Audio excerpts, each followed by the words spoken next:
Hello everyone. देखिए आज हम लोग अपना जो क्विक रिवीजन पॉलिटी वाला सेक्शन देख रहे हैं उसका नेक्स्ट लेक्चर स्टार्ट करेंगे। लास्ट में हम लोगों ने राष्ट्रपति के बारे में डिटेल से देख लिया था। आज हम देखिए राष्ट्रपति, हम लोग कहते हैं कि नेक्स्ट वीडियो से कंपैरिजन करके पढ़ेंगे। तो आज हम लोग राष्ट्रपति और राज्यपाल, ठीक है, दोनों को कंपैरिजन करके पढ़ेंगे। देखिए इस तरीके से आप अगर पढ़ेंगे तो चीज़ें आपको भूलेंगे नहीं। अभी आप लेक्चर पूरा देखिएगा, लेक्चर पूरा देखने के बाद खुद डिसाइड करिएगा कि इस तरीके से पढ़ने से चीज़ें कितनी ईजिली हो जाती हैं। ठीक है, चलिए स्टार्ट करते हैं। देखिए एक तो अपॉइंटमेंट, नियुक्तियों से संबंधित। राष्ट्रपति क्या भारत की जनता द्वारा अप्रत्यक्ष रूप से निर्वाचित किया जाता है। ठीक है, मतलब जनप्रतिनिधि जैसे अपने राष्ट्रपति का निर्वाचन की पद्धति क्या है, हम लोगों ने लास्ट में डिस्कस किया था ना कि हम लोग को क्या शब्द याद रखना है कि निर्वाचित। ठीक है, निर्वाचित अगर ध्यान रखेंगे तो जितने सदस्य लोकसभा, राज्यसभा और राज्य विधानसभा, जितने भी निर्वाचित सदस्य हैं वो क्या करते हैं, इनको चुनते हैं। मतलब कि जनता उनको चुनती है, फिर ये लोग राष्ट्रपति को चुनते हैं। मनोनीत वाले यहाँ पे ध्यान रखिए, ऑप्शन में मनोनीत दे देता है, तो मनोनीत जो है राष्ट्रपति के चुनाव में मतदान नहीं करते, केवल निर्वाचित सदस्य देते हैं मत। ठीक है, तो इसीलिए क्या इंडिया को क्या कहा जाता है, गणतंत्र, की राष्ट्र का प्रमुख जो है वो भी एक टाइम पीरियड के बाद लोगों द्वारा चुना जाता है। ठीक है, देखिए राज्यपाल, राज्यपाल ना तो जनता द्वारा सीधे चुना जाता और ना ही अप्रत्यक्ष रूप से, राष्ट्रपति के द्वारा संवैधानिक प्रक्रिया के तहत उसकी नियुक्ति होती है। किसके द्वारा, राष्ट्रपति के द्वारा। ठीक है, प्रधानमंत्री नहीं, यह ध्यान रखिएगा, राष्ट्रपति द्वारा। राज्य में राज्यपाल का कार्यालय केंद्र सरकार के द्वारा अधीन रोजगार नहीं है। ये एक क्या संवैधानिक पद है और यह केंद्र सरकार के अधीन नहीं रहता। ध्यान रखिएगा कि भले हम लोग को लगता हो कि नहीं कि इनके अनुसार राज्यपाल काम करता है, लेकिन जितनी भी उसकी नियुक्ति, उसकी जो सब चीज़ें होती हैं वो केंद्र के अधीन नहीं होता। वो किसके अधीन होता है, हर कार्य उसके राष्ट्रपति के द्वारा ही होता है। ठीक है, अभी आगे डिटेल में आपको और समझ में आ जाएंगी। एलिजिबिलिटी क्या होनी चाहिए, रहता है वह भारत का नागरिक हो। ठीक है, 35 वर्ष आयु पूर्ण कर चुका हो, वह लोकसभा का सदस्य निर्वाचित होने के लिए अर्ह हो। ठीक है, देखिए यहाँ पे ये सबसे ज़्यादा इम्पोर्टेंट पॉइंट है कि लोकसभा। ठीक है, कई बार क्वेश्चन में आप देखेंगे यूपीएससी में भी पूछा गया है और स्टेट पीसीएसओ में स्टेटमेंट हल्का सा चेंज कर देते हैं। बस वो लोकसभा जब कहते हैं कि वह संसद की सदस्यता के लिए अर्ह हो, मतलब एलिजिबल हो, नहीं, यहाँ वह लोकसभा का सदस्य निर्वाचित होने के लिए अर्ह हो। तो ध्यान रखिएगा। ठीक है, इसके अतिरिक्त राष्ट्रपति के चुनाव को नामांकन के लिए कम से कम 50 वही प्रस्तावक और 50 अनुमोदक होना चाहिए और 15,000 रुपये की क्या जमानत राशि है।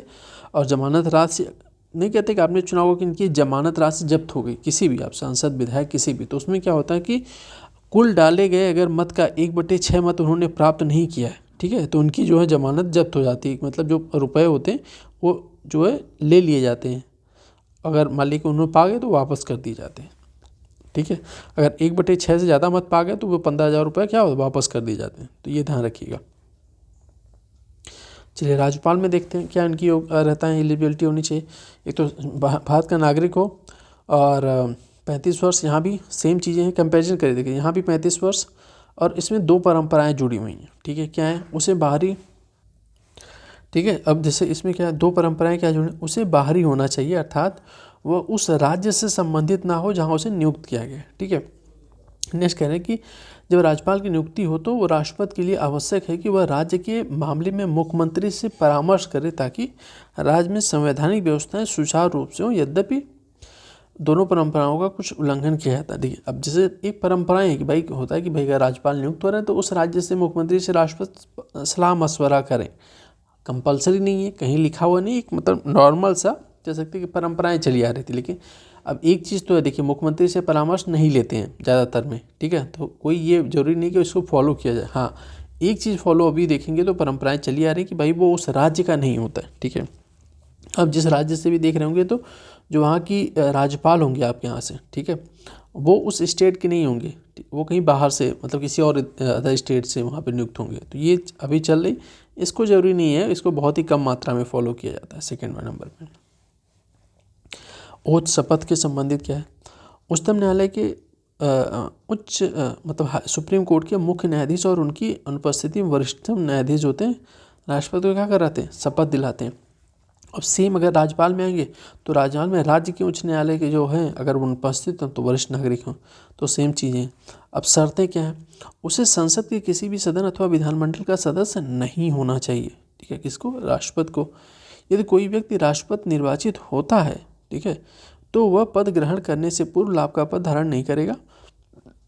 ठीक है, सिंपल सी बात है कि अगर मान लीजिए कि कोई ऐसा व्यक्ति है, ठीक है, हमारे यहाँ लाभ का पद का एक कॉन्सेप्ट है ना कि भाई एक साथ दो पद पे कोई नहीं रह सकता। अगर कोई ऐसा है कि संसद का सदस्य है, ठीक है, तो वो निर्वाचन होने तक संसद का सदस्य रहेगा, कि ये नहीं माना जाएगा कि वो लाभ के पद पर काम करे, लेकिन निर्वाचित होने के बाद उसको एक जगह से इस्तीफा मान लिया जाएगा या देना पड़ेगा। तो ये कॉन्सेप्ट है, ठीक है। अब उसको जाहिर सी बात है उसको राष्ट्रपति भवन आवंटित होता है, और जो भी शर्तें, उपलब्धियाँ, वेतन भत्ते, ये सब तो दिए ही जाते हैं। अब सेम चीज़ इनको राष्ट्रपति भवन आवंटित हो रहा है, तो इनको राज्यपाल साहब को क्या राजभवन आवंटित होगा, ठीक है। अब देखिए इनके भी क्या है कि वो विधानमंडल का सदस्य नहीं होना चाहिए, अगर कोई है तो उसको त्यागपत्र देना होगा, ठीक है। लाभ का पद यहाँ भी सेम चीज़ें हैं। अंतर क्या है, जहाँ पे अंतर है ना वो इंपॉर्टेंट हो जाएगा। क्यों? अंतर वाला ही चीज़ें पूछेंगे। देखिएगा, वह संसद द्वारा निर्धारित सभी प्रकार की उपलब्धियाँ, ठीक है, वेतन भत्ते सब प्राप्त करेगा। देखिए यदि कोई व्यक्ति दो या दो से, ये इंपॉर्टेंट है, ये क्वेश्चन अलग है थोड़ा सा, तो यहाँ पे मार्क कर लेते हैं, यहाँ से क्वेश्चन आते हैं।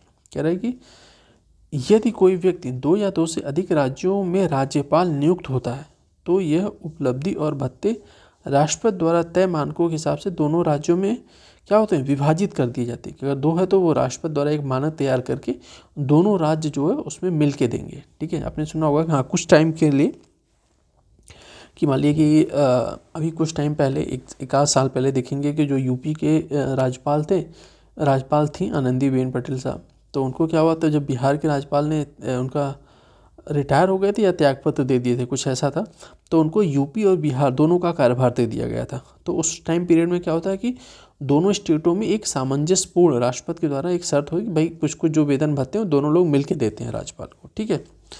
टाइम पीरियड देखिए, एक तो सिंपल सी बात है कि राष्ट्रपति का एक तो फिक्स है कि 5 साल, ठीक है, और 5 साल पूरा होने के पहले क्या होना है कि चुनाव हो जाना चाहिए, ये है। अगर वह कितनी बार भी पुनर्निर्वाचित हो सकता है, ठीक है, तो इसमें कोई ये नहीं कि बस एक बार निर्वाचित होगा। जैसे अमेरिका में है कि केवल 2 बार से अधिक कोई राष्ट्रपति नहीं बन सकता। हमारे यहाँ एक कॉन्सेप्ट नहीं, हमारे यहाँ एक राष्ट्रपति कई बार नियुक्त हो सकता है। राष्ट्रपति का अपना त्यागपत्र उपराष्ट्रपति को दे सकता है, ठीक है, उसके पहले भी खाली कर सकता है अपनी सीट। राज्यपाल के मामले में क्या है कि 5 वर्ष की अवधि के लिए होता है, किंतु वास्तव में यह राष्ट्रपति के प्रसाद पर्यंत पद धारण करता है, ठीक है। एक परंपरा है, मतलब कह सकते हैं कि भाई हाँ 5 साल का होता है, लेकिन वास्तव में देखा जाए तो वह राष्ट्रपति के प्रसाद पर्यंत पद धारण करता है, ठीक है। राज्यपाल के ऊपर राष्ट्रपति के प्रसाद पर्यंत का मामला न्यायपूर्ण नहीं है। राज्यपाल के पास न तो कार्यकाल की सुरक्षा है और न ही कार्यकाल की निश्चितता है। ये इम्पोर्टेंट टॉपिक है, क्योंकि स्टेटमेंट में देगा तो आप कंफ्यूज हो सकते हैं। तो ध्यान रखिएगा कि राज्यपाल के पास एक तो, क्योंकि देखिए यहाँ पे कहना है कि जो राष्ट्रपति के प्रसाद पर्यंत का मामला न्यायपूर्ण नहीं है। क्यों? क्योंकि राज्यपाल के पास न तो कार्यकाल की सुरक्षा है और न ही कार्यकाल की निश्चितता है, क्योंकि भाई जब राष्ट्रपति के ऊपर डिपेंड करता है तो सब उन्हीं के ऊपर है, कोई सुरक्षा नहीं है। और राष्ट्रपति को संबोधित करके अपना त्यागपत्र दे सकता है, ठीक है। किसको संबोधित करके?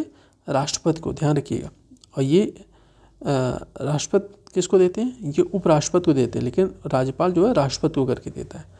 राज्यपाल 5 वर्ष के अपने कार्यकाल के बाद भी तब तक पद पर बना रह सकता है जब तक कि उसका उत्तराधिकारी पद ग्रहण ना कर ले। सेम चीज़ यहाँ भी होती है कि राष्ट्रपति तब तक पद पर बना रहेगा कि जब तक उसका उत्तराधिकारी जो है नियुक्त ना हो जाए, चुनाव इलेक्ट करके आ ना जाए, ठीक है।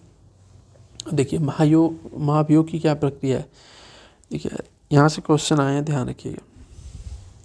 महाभियोग राष्ट्रपति के संबंधित पहले देखते हैं। कह रहे हैं कि महाभियोग राष्ट्रपति द्वारा संविधान का उल्लंघन करने पर लगाया जाता है, जिससे राष्ट्रपति को उसके पद से हटाया जा सके। लेकिन संविधान में जो है उल्लंघन, मतलब कि संविधान का उल्लंघन क्या कर रहेगा, ठीक है, मतलब क्या उल्लंघन माना जाएगा, इसको परिभाषित नहीं किया गया, ध्यान रखिएगा, ठीक है। तो महाभियोग का आरोप संसद के किसी भी सदन में प्रारंभ किया जा सकता है, ठीक है। क्वेश्चन ये आता है कि भाई राष्ट्रपति की महाभियोग की प्रक्रिया राज्यसभा में प्रारंभ की जाती है, या कह सकते हैं कि लोकसभा में प्रारंभ की जाती है। नहीं, इसमें यह कि वो किसी भी सदन में प्रारंभ किया जा सकता है। इन आरोपों पर सदन में क्या होता है, 1/3 लोगों की, पहले जिस सदन में मतलब पेश किया, मतलब कि लोकसभा में पेश किया जा रहा है, ठीक है, लोकसभा में। तो उसमें क्या होगा कि 1/4 लोग पहले ही उसमें हस्ताक्षर करके नोटिस देंगे, सूचना देंगे, किसको, 14 दिन पूर्व राष्ट्रपति को, तब महाभियोग की प्रक्रिया वहाँ से प्रोसेस स्टार्ट होती है। ठीक है, महाभियोग का प्रस्ताव सदन द्वारा 2/3 मतलब विशेष बहुमत जो बोलते हैं ना 2/3 मेजॉरिटी से, ठीक है, देखिए 2/3 बहुमत से पारित होने के पश्चात नेक्स्ट सदन में, मतलब मान लोकसभा में होगा तो राज्यसभा, राज्यसभा में तो लोकसभा में भेजा जाता है और इन आरोपों की जांच करनी होती है। ठीक है, राष्ट्रपति को इसमें उपस्थित होने अथवा अपना प्रतिनिधित्व करने का अधिकार होता है। ध्यान रखिएगा कि वो इसमें उपस्थित होकर अपना प्रतिनिधित्व कर सकते हैं। और यदि दूसरे सदन भी इन आरोपों को सही पाता है, जिसको पहले सदन ने पारित कर दिया था, अगर सेकंड वाला दूसरा सदन भी इसको सही पाएगा तो महाभियोग के प्रस्ताव को 2/3 बहुमत से 2/3 मेजॉरिटी से पारित करते तो राष्ट्रपति के प्रस्ताव पारित होने की तिथि से उसे पद से क्या हटा दिया जाएगा। अगर दोनों सदन 2/3 मेजॉरिटी से पास कर देंगे तो इसको राष्ट्रपति को पद छोड़ना पड़ेगा। ठीक है, उसके पहले हम लोग देख लिया कि भाई जहाँ पे पेश किया जाएगा 1/3 की पहले नोटिस देंगे, उसमें हस्ताक्षर उस सदन के, प्लस एक सदन पारित कर दिया तो दूसरा सदन उस पर कमेटी बैठा के जांच करेगा, फिर अगर दूसरा सदन भी पारित कर दिया तो राष्ट्रपति को अपना पद छोड़ना पड़ेगा। ठीक है, अब यहाँ पे आता है कि देखिए संसद थोड़ा सा ना हमारी वो न्यायपालिका अर्ध न्यायिक प्रक्रिया का भी डिसीजन करती। कैसे, जैसे महाभियोग किसी चीज़ पे डिसीजन दे रहे हैं ना, डिसीजन क्या होता है, एक न्यायिक प्रक्रिया है। ठीक है, तो इसलिए हमारे संसद में क्या कहते हैं कि भारतीय संसद एक अर्ध न्यायिक प्रक्रिया, संसद की एक यह अर्ध न्यायिक प्रक्रिया है महाभियोग। ठीक है, ध्यान रखिएगा, ये क्वेश्चन आए हुए हैं, हल्का सा घुमा देते हैं यहाँ पे कि इस प्रकार महाभियोग जो है, महाभियोग क्या है, संसद की अर्ध न्यायिक प्रक्रिया है। मतलब थोड़ा सा न्यायपालिका से मिल रही है ना, न्यायपालिका भी किसी चीज़ पे फैसला सुनाते हैं कि सही गलत क्या है, तो यहाँ पे संसद भी वही काम कर रही है। तो ये एक अर्ध न्यायिक प्रक्रिया है। संसद के दोनों सदनों के नामांकित सदस्य, ठीक है, अभी हम लोगों ने क्या देखा कि राष्ट्रपति के चुनाव में जो है केवल निर्वाचित सदस्य ही वोट डालते या उनको चुनते, लेकिन अगर उनको हटाना है कि महाभियोग जब प्रक्रिया चल रही तो इसमें मनोनीत सदस्य भी वोटिंग करते हैं। ठीक है, देखिए कहाँ गया, संसद के दोनों सदनों में नामांकित सदस्य जिन्हें राष्ट्रपति के चुनाव में भाग नहीं लिया है महाभियोग में भाग लेते हैं। ठीक है, राज्य विधानसभाओं के निर्वाचित सदस्य दिल्ली और पुडुचेरी केंद्रशासित प्रदेश महाभियोग के प्रस्ताव में भाग नहीं लेते। ठीक है, अब थोड़ा सा यहाँ पे क्वेश्चन इसलिए बन जाता है कि ध्यान रखना होगा हमें कि कौन राष्ट्रपति के निर्वाचन में भाग ले रहा है। अभी हम लोगों ने देखा कि भाई दोनों सदनों के, लोकसभा और राज्यसभा के निर्वाचित सदस्य भाग ले रहे हैं, प्लस राज्य विधानसभाओं के निर्वाचित सदस्य राष्ट्रपति के चुनाव में भाग ले रहे हैं। लेकिन महाभियोग में राज्यसभा एंड लोकसभा के मनोनीत और निर्वाचित दोनों लोग उनके महाभियोग में भाग ले रहे हैं, और राज्य की विधानसभाएं जो हैं स्टेट लेजिस्लेटिव वो भाग नहीं लेती है। ठीक है, महाभियोग में, तो ध्यान रखिएगा। चलिए, कह रहे हैं रिक्तता, अगर मतलब पद खाली रह जाता है तो क्या करना होगा। राष्ट्रपति का पद निम्न प्रकार से रिक्त हो सकता है। 5 वर्ष का कार्यकाल माने समाप्त होता है, उसे त्यागपत्र देने पर महाभियोग प्रक्रिया द्वारा अगर हटा दिया जाता है या उसकी मृत्यु हो जाती है, अन्यथा यदि वह पद ग्रहण करने के लिए अर्ह न, एलिजिबल ना हो अथवा निर्वाचन उसका अवैध घोषित कर दिया गया हो। यदि पद रिक्त होने का कारण उसके कार्यकाल की समाप्ति होना है, ठीक है, तो क्या होता है कि सिंपल सी ये है कि देखिए यहाँ पे एक चीज़ है, देख लेते हैं थोड़ा सा। यहाँ पे वीडियो पता नहीं पॉज हो गई थी या क्या था। देखिए क्या है कि अगर आकस्मिक तरीके से या कोई भी ऐसा कारण आ जाता है कि एक तो देखिए, अगर मान लीजिए कि राष्ट्रपति 5 वर्ष का कार्यकाल पूरा कर रहा है, ठीक है, कार्यकाल 5 वर्ष पूरा हो रहा है, तो चुनाव आयोग को उस 5 वर्ष को पूर्ण होने से पहले चुनाव करा लेना है। ठीक है, सिंपल सी चीज़ है। लेकिन कोई आकस्मिक घटना घट जाती है, जैसे कि उसने मृत्यु हो जाती है राष्ट्रपति की, या फिर त्यागपत्र दे देता है, या किसी कारण से निष्कासित कर दिया, मतलब तुरंत आकस्मिक तरीके से पद रिक्त हो जाता है, उस टाइम क्या होगा, तो उस टाइम जो है उपराष्ट्रपति को राष्ट्रपति बना दिया जाएगा, और चुनाव आयोग को 6 माह के अंदर नया चुनाव करा के नया राष्ट्रपति को इलेक्ट करना होगा। ठीक है, और जो नया राष्ट्रपति निर्वाचित होगा वो पूरा फुल टाइम पीरियड, मतलब 5 साल के लिए उसका अपने पद पर वो बना रहेगा। ठीक है, और सिंपल, यदि वर्तमान राष्ट्रपति अनुपस्थित, बीमारी या अन्य कारणों से अपना पद कार्य करने में असमर्थ हो, तो उपराष्ट्रपति उसके पुनः पद ग्रहण करने तक कार्यवाहक राष्ट्रपति के रूप में कौन कार्य कर सकता है, उपराष्ट्रपति। किसी कारण से, मतलब बीमारी, अनुपस्थिति या किसी अन्य कारणों से अगर वो कार्य नहीं कर पा रहे, तो वो कार्यवाहक राष्ट्रपति के रूप में उपराष्ट्रपति कार्य कर सकते हैं। यदि उपराष्ट्रपति का पद रिक्त हो तो कौन करेगा? मुख्य न्यायाधीश करेंगे, अथवा उस पद पर रिक्त होने पर उच्चतम न्यायालय के वरिष्ठतम न्यायाधीश कार्यवाहक राष्ट्रपति के रूप में पद या कर्तव्यों का निर्वहन करेंगे। ये पूछा गया, तो ध्यान रखिएगा कि अगर किसी कारण से राष्ट्रपति कार्य करने में असमर्थ है तो कौन करेगा? उपराष्ट्रपति। यदि उपराष्ट्रपति नहीं है तो सुप्रीम कोर्ट के जो मुख्य न्यायाधीश हैं वो, अगर मुख्य न्यायाधीश नहीं है तो सुप्रीम कोर्ट के वरिष्ठतम न्यायाधीश इस पद का ग्रहण करेंगे। ठीक है, तो ध्यान रखिएगा, ये हायरार्की है पूरी।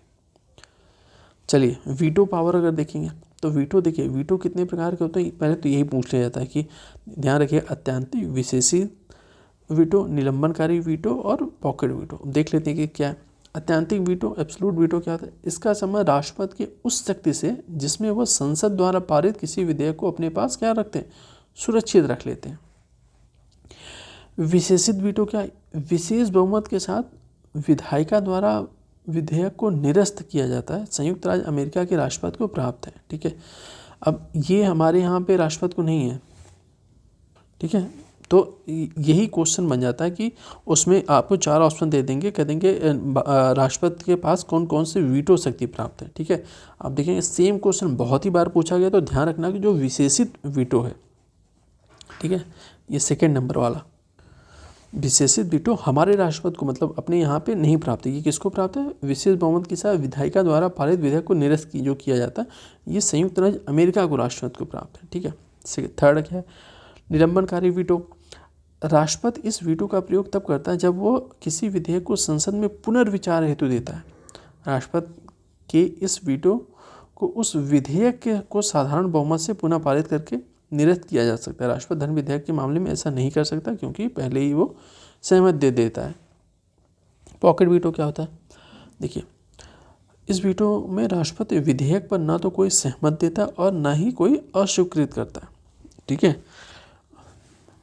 ये समझ लीजिए जैसे हम लोग नहीं कहते कि पीडीएफ वाला सीन है कि भाई हम लोग भी पीडीएफ रख लेते हैं और ना उसको हम पढ़ पाते हैं ना उसको डिलीट कर पाते हैं मोबाइल में, तो वो वाली सीन है। ठीक है, चलिए मजाक सेट के यहाँ पे देखते हैं। पॉकेट वीटो कह रहे हैं कि इस विधेयक में राष्ट्रपति विधेयक पर ना तो कोई सहमत देता और ना ही कोई अस्वीकृत करता और ना ही इसे क्या करता है, ना ही लौटाता है, परंतु अनिश्चित काल के लिए विधेयक को लंबित कर देता है। राष्ट्रपति की विधेयक पर किसी भी प्रकार का निर्णय न देने की शक्ति क्या होती है? पॉकेट वीटो के नाम से जानी जाती है। क्या होगा?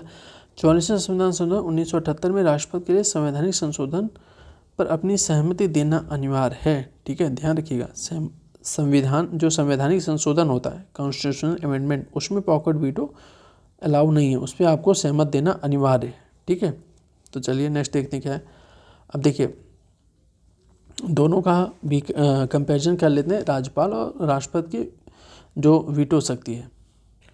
देखिए इधर राष्ट्रपति है, इधर राज्यपाल है। उसमें क्या कहना है कि अनुच्छेद 111 के तहत संसदीय कानून पर वीटो और यहाँ पे 200 के तहत राज्य कानूनों पर वीटो। क्या है दोनों में? कह रहा अनुच्छेद 111 के तहत अंतर्गत जब राष्ट्रपति किसी भी विधेयक पर सहमति देता है तो उसके लिए 3 विकल्प होते हैं। क्या होता है? पहला, विधेयक को जाहिर सी बात है स्वीकृति दे दे, विधेयक को स्वीकृत को सुरक्षित कर ले, अथवा वह विधेयक किसी, यदि विधेयक धन विधेयक नहीं है, देखिए धन विधेयक भी आपको स्वीकृति देनी ही है, को संसद के पास पुनर्विचार हेतु लौटा सकता है। हालांकि यदि संसद इस विधेयक को पुनः बिना किसी संशोधन के अथवा संशोधन करके राष्ट्रपति के सामने प्रस्तुत कर दे तो राष्ट्रपति को क्या होगा? अपनी स्वीकृति देनी ही देनी होगी। ठीक है, और राज्यपाल के पास क्या है? राज्यपाल किसी भी विधेयक पर सहमति देता है, वह विधेयक पर अपनी स्वीकृति दे सकता है अथवा वह विधेयक पर अपनी स्वीकृति सुरक्षित रख सकता है, अथवा ठीक है वह विधेयक को क्या होता है? धन विधेयक, यहाँ भी धन विधेयक को नहीं, क्योंकि धन विधेयक को उनको पारित कराना ही देना है। ठीक है, को राज्य विधायिका के पास पुनर्विचार है तो क्या हो लौटा सकता है। देखिए नेक्स्ट क्या है, एक ये सबसे बड़ी शक्ति मानी जाती है कि वह विधेयक को राष्ट्रपति के पास विचाराधीन के लिए क्या होता है? आरक्षित रख सकता है। ठीक है, इसको हम लोग डिटेल में देखेंगे, ये इंपॉर्टेंट है। देखिए अगर मान लीजिए कि राज्यपाल को क्या है कि अगर उसने विधेयक को जो है राष्ट्रपति के लिए सुरक्षित रख लिया तो राष्ट्रपति के ऊपर है उसके बाद सहमति दे या सहमत ना दें। ये भी है कि राष्ट्रपति जब तक चाहे तब तक वो रख सकते हैं, कोई उस पर वो नहीं है कि आपको फिर से पुनः पारित करके देना पड़ेगा। राष्ट्रपति रीजन भी बताने के लिए बाध्य नहीं है कि हमने क्यों सुरक्षित रखा है। ठीक है, तो ये बड़ी शक्ति काफ़ी मानी जाती है। अब देखिए अनुच्छेद 201 के तहत राज्य के कानूनों पर वीटो राज्यपाल द्वारा। अब देखिए यही चीज़ यहाँ पे, ठीक है, देखिए राष्ट्रपति विधेयक पर अपनी स्वीकृति दे सकता है अथवा वही है राज्यपाल द्वारा जो विधेयक राष्ट्रपति के आरक्षित कर दिया गया उस पर बात चल रही है। राष्ट्रपति विधेयक पर अपनी स्वीकृति सुरक्षित रख सकता है अथवा राष्ट्रपति राज्यपाल को निर्देश दे सकता है कि वह राज्य विधायिका के किसी भी संशोधन के बिना अथवा पुनः मतलब संशोधन विधेयक को पारित कर राष्ट्रपति के पास भेजता है तो राष्ट्रपति क्या होगा, इस पर अपनी सहमति देने के लिए बाध्य नहीं है। इसके अतिरिक्त संविधान में यह सीमा भी तय नहीं की गई है कि राज्यपाल द्वारा राष्ट्रपति के विचाराधीन विधेयक पर कब तक सहमत देनी। वही कि कोई सीमा ही नहीं है कि वो कब तक सहमत देगा या नहीं देगा, रखा रहेगा, कोई इसमें प्रावधान नहीं दिया गया संविधान में। ठीक है, इस प्रकार राष्ट्रपति जो है राज्य विधेयकों के संदर्भ में पॉकेट वीटो का प्रयोग कर सकता है, तो ध्यान रखिएगा। अब देखिए काफ़ी इंपॉर्टेंट है कि क्षमादान की दोनों की क्या शक्तियाँ, उसको कंपैरिजन कर लेते हैं। यहाँ से क्वेश्चन आते हैं। अभी तक की आप लोग की क्लास कैसी लग रही है, समझ में आ रहा है ये प्रोसेस क्या नहीं आ रहा है, या कंपैरिजन करके एक अलग अलग करके पढ़ा जाए या कंपैरिजन करके, तो आप कमेंट बॉक्स में ज़रूर बताइएगा। ठीक है, किस तरीके से आपको चीज़ें पसंद आ रही हैं या नहीं। तो क्योंकि इसी तरीके से जब हम आगे वीडियो जाएंगे तो हमारी कोशिश रहेगी जब हम लोग प्रधानमंत्री पढ़ेंगे तो साथ में कंपैरिजन करके मुख्यमंत्री को भी पढ़ने की कोशिश करेंगे। ठीक है, जब अब सुप्रीम कोर्ट पढ़ेंगे तो हाई कोर्ट को भी साथ में, सुप्रीम कोर्ट हाई कोर्ट को भी कंपैरिजन करके देखेंगे। ठीक है, चलिए नेक्स्ट देखते हैं क्या है क्षमादान की शक्ति।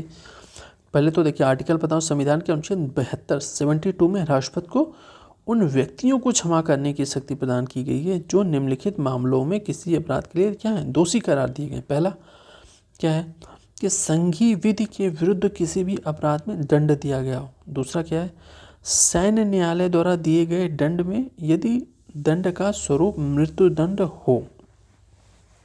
ठीक है, अब देखिए राज्यपाल में क्या, देखिए यहाँ पे आर्टिकल तुरंत याद रखिएगा, राष्ट्रपति को अनुच्छेद 72 और राज्यपाल को 161 के थ्रू क्या है, क्षमादान की इनको भी शक्ति प्राप्त है। लेकिन इसमें अंतर क्या है, वह राज्य विधि द्वारा। ठीक है, यहाँ पे देखिए ये क्या है कि संघीय विधि द्वारा, कहाँ गया है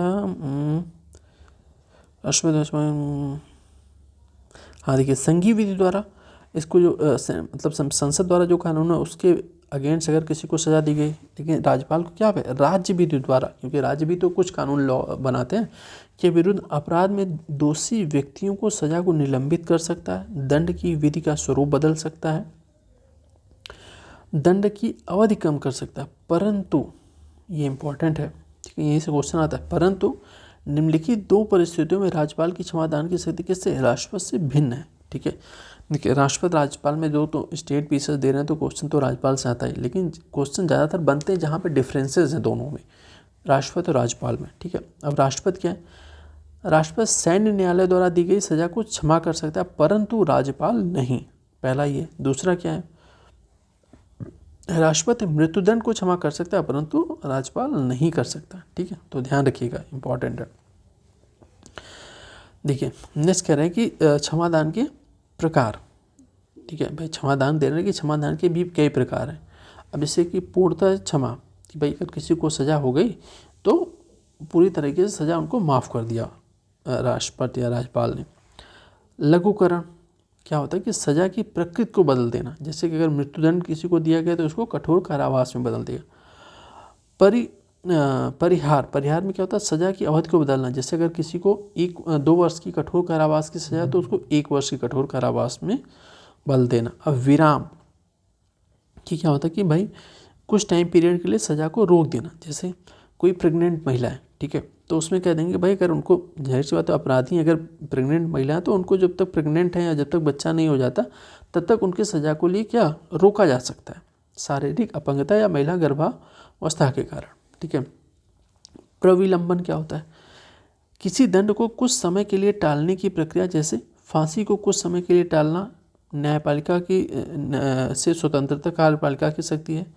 राष्ट्रपति या राज्यपाल की इस शक्ति का प्रयोग केंद्रीय मंत्रिमंडल के परामर्श से करते हैं। ठीक है, अब प्रविलंबन वही समझिए कि यहाँ भी वही है कि कुछ समय के लिए टालना है, जैसे कि फांसी की सज़ा को कुछ समय के लिए टाला जा सकता है। लेकिन क्वेश्चन यह आता है कि क्या फांसी की सज़ा जो है राज्यपाल अपने आप माफ़ कर देता है? नहीं, इसकी भी शक्ति जो है राज्यपाल जो है केंद्रीय मंत्रिमंडल के परामर्श के बाद ही किसी की फांसी की सज़ा को माफ़ करता है। ध्यान रखिएगा, क्वेश्चन यही आता है कि राष्ट्रपति जो है केंद्रीय मंत्रिमंडल से परामर्श लेने के बाद ही किसी की सज़ा को फांसी की माफ़ करता है। ठीक है, राष्ट्रपति या राज्यपाल अपने आदेश के कारण बताने के लिए बाध्य नहीं है। अगर मान लीजिए किसी की सज़ा इन्होंने केंद्रीय मंत्रिमंडल से सज़ा लेके परामर्श लेके फांसी की सज़ा माफ़ कर दी, अब माफ़ क्यों की? ठीक है, माफ़ क्यों की इसको बताने के लिए वो बाध्य नहीं है। नेक्स्ट कहना है कि राष्ट्रपति या राज्यपाल को की इस शक्ति में कोई भी न्यायिक समीक्षा नहीं की जा सकती। ठीक है, ध्यान रखिएगा, अगर इन्होंने क्यों माफ़ कर दी या फिर माफ़ करने का क्या रीज़न था, इस पे जो है कोई न्यायिक समीक्षा सुप्रीम कोर्ट या हाई कोर्ट न्यायिक समीक्षा नहीं कर सकता, सिवाय तब जब राष्ट्रपति राज्यपाल के निर्णय स्वेच्छाचारी, विवेक रहित या दुर्भावनापूर्ण, मतलब वही है कि इन सब पे हो तब किया सकते, नहीं तो नहीं कर सकते। ठीक है, अब देखिए अध्यादेश सबसे इम्पोर्टेंट पॉइंट होता है कि अध्यादेश। तो पहले तो आर्टिकल देख लीजिए कि भाई राष्ट्रपति को अध्यादेश जारी करने की शक्ति 223 223 और राज्यपाल को 213 के तहत मिली शक्ति। ठीक है, अध्यादेश पर का प्रभाव उतना ही होता है जितना कि संसद द्वारा पारित कानून। ठीक है, दोनों सेम चीज़ें हैं कि संसद द्वारा पारित कानून पे ये अध्यादेश राष्ट्रपति करते हैं और राज्य विधानमंडल द्वारा कानून जो जैसे कानून बनता है उसी तरीके से अध्यादेश भी होता है। अध्यादेश की प्रकृति क्या होती है? अल्पकालिक होती है। यहाँ भी अध्यादेश की प्रकृति क्या होगी? अल्पकालिक, क्योंकि अभी देखते हैं क्यों अल्पकालिक है। अध्यादेश केवल तभी तक जारी रह सकता है जब तक संसद सत्र, देखिए यहाँ पे थोड़ा ऐसे करना है, थोड़ा करेक्शन करना है। अध्यादेश केवल तभी तक जारी रह सकता है जब तक कि संसद का सत्र ना चल रहा हो। ठीक है, सिंपल सी बात है कि भाई अगर एक ना चल रहा हो या फिर कोई एक ही सदन चल रहा हो, क्योंकि अगर देखिए कोई कानून या कोई भी आपको लॉ बनानी है तो उसके लिए क्या लोकसभा राज्यसभा दोनों की सहमत चाहिए। तो अगर मान लीजिए कोई एक ही सदन चल रहा है तब अध्यादेश जारी किया जा सकता है, या फिर सदन नहीं चल रहा है तो अध्यादेश जारी किया जा सकता है। ठीक है, सेम चीज़ें हैं। अध्यादेश केवल तभी जारी किया जब विधानमंडल, क्योंकि इनको विधानमंडल की शक्ति प्राप्त है, राज्यपाल को विधानमंडल के दोनों अथवा दोनों में से एक सदन सत्र में अथवा न चल रहा हो, तो सेम चीज़ें इनको भी है। अब यहाँ पे देखिए जब संसद के दोनों सदन सत्र चल रहा हो तो उस समय जारी किया गया अध्यादेश अमान्य होता है। ठीक है, अगर मान लीजिए जब यहाँ भी जब विधानमंडल का दोनों सत्र चल रहा हो तो क्या होगा? अध्यादेश जारी नहीं किया जा सकता, अगर जारी किया जाए तो अमान्य होगा। राष्ट्रपति की अध्यादेश जारी देखिए राष्ट्रपति की अध्यादेश जारी करने की शक्ति विधायिका की शक्ति के समांतर नहीं है। यहाँ भी जारी करने की शक्ति विधायिका की शक्ति के समांतर नहीं है। अब देखिए यहाँ पे क्या कर दिया गया, एक थोड़ा सा 44वें संविधान संशोधन में यह उपबंध किया गया कि अध्यादेश की न्यायिक समीक्षा की जा सकती है। ठीक है, स्पेशली सेम चीज़ अगर देखेंगे तो स्टेट में भी लागू होता है, क्योंकि कई बार देखा गया कि कुछ ऐसे विवादित कानून या कुछ होता है तो बस हल्का फुल्का उन्होंने चेंज करके विधानमंडल या फिर कह सकते हैं कि संसद हल्का फुल्का चेंज करके उसमें, और सेम चीज़ें फिर राष्ट्रपति के अध्यादेश के थ्रू जो है चलाती रहती हैं, तो उस पर क्या है न्यायिक समीक्षा की जा सकती है।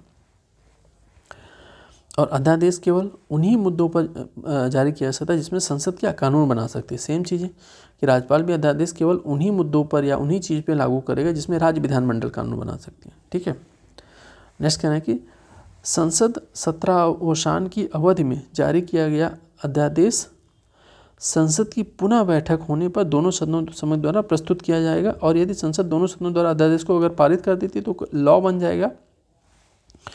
यदि इस पर संसद कोई कार्रवाई नहीं करती तो संसद की बैठक के, ध्यान रखिएगा, 6 सप्ताह के पश्चात क्या होगा, यह समाप्त हो जाएगा। कि भाई अगर सिंपल सी बात 6 सप्ताह के अंदर आपको पारित करानी है, अगर संसद चल रही है, अगर संसद ने पहले इसको खारिज कर दिया तो फिर कैंसिल हो जाएगा। लेकिन आपको जैसे ही संसद स्टार्ट होगी आपको संसद के समक्ष पेश करनी है और संसद की बैठक के 6 सप्ताह के अंदर आपको पारित कराना है। अगर नहीं पारित होगा तो कैंसिल में हो जाएगा।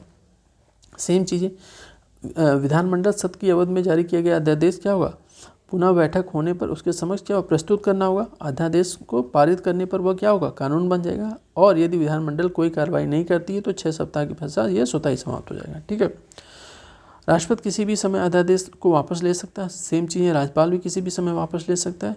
यह क्या कर रहा है कि राष्ट्रपति किसी अध्यादेश को प्रधानमंत्री के नेतृत्व वाले मंत्रिमंडल की सलाह पर जारी करता है अथवा वापस लेता है। सेम चीज़ें यहाँ पे भी कि राज्यपाल किसके, मुख्यमंत्री के नेतृत्व वाले मंत्रिमंडल पे जारी और वापस करेगा। राष्ट्रपति को अध्यादेश बनाने में किसी निर्देश की आवश्यकता नहीं होती। राष्ट्रपति को अध्यादेश बनाने में किसी भी निर्देश की आवश्यकता नहीं होती। राज्य 3 मामलों पर अध्यादेश जारी करने का निर्देश राष्ट्रपति से ले सकता है। पहला, ठीक है, ये तो देखिए यहाँ पे डिफरेंट है तो ये इंपॉर्टेंट हो जाएगा। राज्य विधानमंडल में इसकी प्रस्तुति के लिए राष्ट्रपति की पूर्व स्वीकृति आवश्यक हो। अगर कोई विधेयक ऐसा है कि उस पर राज्य भी अगर कानून बनाएगा तो पहले राष्ट्रपति की उसकी स्वीकृति चाहिए। तो उसमें क्या होगा कि राष्ट्रपति, तो इसके लिए पहले क्या होगा, राज्यपाल अगर कोई कानून या अध्यादेश जारी करेगा तो पहले राष्ट्रपति से उसकी स्वीकृति लेगा। यदि वह समान उपबंधों वाले विधेयक को राष्ट्रपति के विचाराधीन आवश्यक मान ले, ठीक है भाई, कोई ऐसा विधेयक राष्ट्रपति के लिए आवश्यक है, राष्ट्रपति पारित करेंगे तो वो राष्ट्रपति के लिए रख सकता है। यदि राज्य विधानमंडल का अधिनियम ऐसा हो कि राष्ट्रपति इसकी स्वीकृति के बिना क्या होगा, अवैध होगा, तो उसके लिए सिंपल सी चीज़ है कि भाई जहाँ पे ये होगा भाई राष्ट्रपति की सहमत से ही राज्य कानून बना सकते हैं। या फिर कोई भी ऐसा विधेयक है जहाँ पे राज्यपाल को लगता हो कि नहीं अगर ये बनेगा तो इसके पहले राष्ट्रपति की सहमति चाहिए या फिर राज्यपाल के पास सुरक्षित रखना चाहिए, तो हर चीज़ में उसमें राष्ट्रपति की सहमति राज्यपाल ले सकता है, तभी कानून बनेगा। ठीक है, चलिए नेक्स्ट देखते हैं क्या है कि चलिए थोड़ा सा अब यहाँ पे हम लोग क्या करते हैं, विवेकाधिकार जो है मतलब विवेकाधिकार मतलब कि जो, क्योंकि मैक्सिमम चीज़ें राष्ट्रपति के पास क्या है, राष्ट्रपति को मैक्सिमम चीज़ों में मंत्रिमंडल, केंद्रीय मंत्रिमंडल या फिर राज्यपाल को राज्य मंत्रिमंडल से सलाह लेनी, लेकिन विवेकाधिकार शक्ति वो होती है कि जिसमें उनको सलाह नहीं, अपने से निर्णय ले सकते हैं। वो कौन कौन सी स्थितियाँ या वो कौन से अधिकार हैं। तो पहला, निम्नलिखित परिस्थितियों में परिस्थितिजन्य विवेकाधिकार, मतलब कि कोई ऐसी परिस्थिति है उसमें क्या विवेकाधिकार ले सकते हैं। क्या लोकसभा या राज्य विधानसभा में किसी भी दल के पास स्पष्ट बहुमत न होने पर अथवा जब प्रधानमंत्री या मुख्यमंत्री की अचानक मृत्यु हो जाए तथा उसका कोई स्पष्ट उत्तराधिकारी न हो तो वह प्रधानमंत्री या मुख्यमंत्री की नियुक्त करता है। कौन, अगर मान लीजिए कि कोई ऐसा अचानक स्थिति है जिसमें राष्ट्रपति या फिर मुख्यमंत्री की मृत्यु हो जाती है और कोई उनका स्पष्ट उत्तराधिकारी नहीं हो, तो वहाँ पे प्रधानमंत्री और मुख्यमंत्री की नियुक्ति करने के लिए प्रधानमंत्री की राष्ट्रपति और मुख्यमंत्री की राज्यपाल स्वतंत्र है। ठीक है, वह मंत्रिमंडल को विघटित कर सकता है यदि वह लोकसभा या राज्य विधानसभाओं में विश्वास मत सिद्ध न कर पाया हो। तो ये सब विवेकाधीन शक्तियाँ ध्यान रखिएगा, इंपॉर्टेंट विवेकाधीन शक्तियों से रिलेटेड क्वेश्चन आए हैं। नेक्स्ट कह रहा है कि वह लोकसभा या राज्य विधानसभा को विघटित कर सकता है यदि मंत्रिमंडल ने अपना बहुमत खो दिया। सिंपल सी, बहुमत नहीं है तो वो अधिकार राष्ट्रपति या राज्यपाल के पास आ जाती है। राज्यपाल के संवैधानिक विवेकाधिकार के निम्नलिखित मामलों में है, राष्ट्रपति के विचारार्थ किसी विधेयक को आरक्षित रख सकता है। ठीक है, इसको लोगों ने देख ही लिया था। राज्य में राष्ट्रपति शासन की सिफारिश करने के लिए। अब देखिए, पड़ोसी केंद्र शासित राज्यों में अतिरिक्त प्रभार के बतौर में प्रशासक के रूप में कार्य कर सकता है। ये कुछ अलग शक्तियाँ विवेकाधीन। असम, मेघालय, त्रिपुरा, मिजोरम। स्टार्टिंग क्लासेस में हम लोगों ने 5वीं 6वीं अनुसूची के बारे में बहुत ही डिटेल में दिखा था और ये मोस्ट इंपॉर्टेंट है पेपर के लिहाज से 5वीं 6वीं अनुसूची। ठीक है, ये देखिए असम, मेघालय, त्रिपुरा, मिजोरम 6वीं अनुसूची में शामिल राज्यों की राज्यपाल द्वारा खनिज उत्खनन की रॉयल्टी के रूप में जनजाति जिला परिषद को दे राज्य का निर्धारण कौन करता है, यहाँ पे राज्यपाल करता है।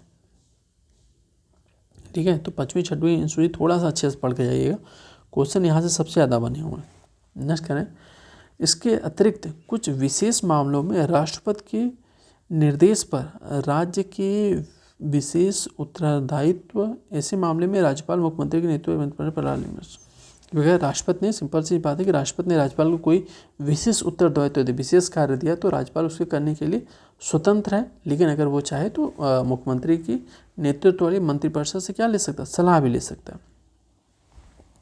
अब जैसे कि कुछ स्पेशल जो स्टेट हैं उनके लिए कुछ अतिरिक्त जो है राज्यपाल को विशेषाधिकार मिले हुए हैं, जैसे क्या नाम है, महाराष्ट्र के लिए, गुजरात के लिए, असम के लिए, नागालैंड, मणिपुर, इन सब के लिए। ठीक है, तो वो भी है एक विशेष। अब राष्ट्रपति की वित्तीय शक्तियाँ और राज्यपाल की वित्तीय शक्तियाँ क्या हैं।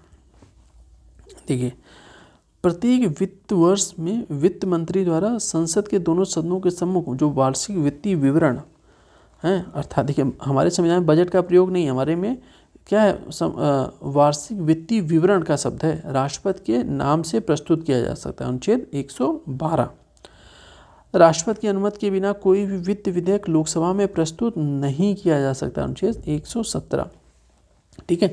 अभी हम लोगों ने क्या देखा, ये क्यों, यहाँ से क्यों, कि अभी हम लोगों ने ऊपर देखा था कि भाई राष्ट्रपति के पास क्या है कि ऐसी कोई भी वित्त विधेयक है तो उसको वो जो है पारित होने के लिए क्या है, पारित होने के बाद सिंपल से यहाँ देखिए, कोई भी वित्त विधेयक है, अभी हम लोगों ने ऊपर देखा कि कोई भी फाइनेंशियल बिल है या वित्त विधेयक है तो राष्ट्रपति उसको संसद में पुनः नहीं भेज सकता कि इसको नहीं फिर से रिव्यू करिए या पुनः वापस नहीं कर सकता। क्यों नहीं कर सकता, क्योंकि उसकी सहमति से ही उसको लोकसभा में प्रस्तुत किया जाता है, ठीक है।